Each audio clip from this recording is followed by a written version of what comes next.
आज की जो मेरी पोइट्री का टाइटल है वो है फादर के ऊपर।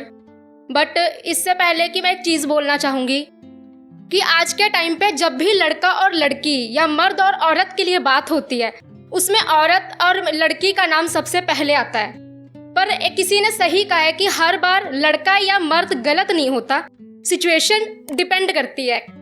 तो इसको मैं एक शायरी से स्टार्ट करती हूँ कि चाहती हूँ लिखना एक मर्द की आवाज़ को, चाहती हूँ लिखना एक मर्द की आवाज़ को, उतारना चाहती हूँ पन्नों पर उनके गहरे एहसास को।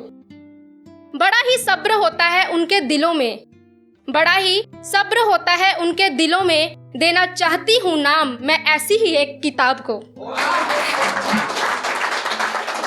तो जो मेरी पोइट्री है ये मैंने अपने फादर के ऊपर लिखी थी, क्योंकि पापाओं का ना काम होता है कि वो ना मतलब कहीं पे भी बेइज्जती कर देते हैं, यार दोस्तों के बीच में भी।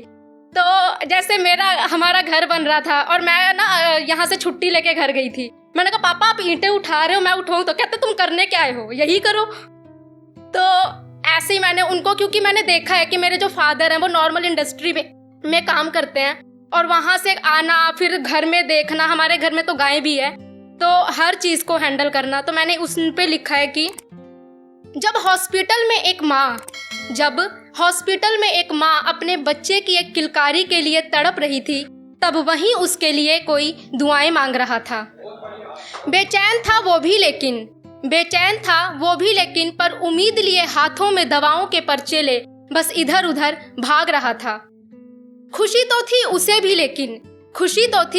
भी लेकिन पर सांसें कहीं न कहीं थमी पड़ी थी, ये सोचकर कि सब ठीक तो होगा ना, आंखों में आंसुओं की गंगा मानो भरी पड़ी थी। हम अक्सर ये कहते हैं कि माँ से बड़ा त्याग कोई कर नहीं सकता, पर एक पिता से जाकर पूछो उसके जीवन की कहानी कभी, जो अपने बच्चों के सामने कभी रो नहीं सकता।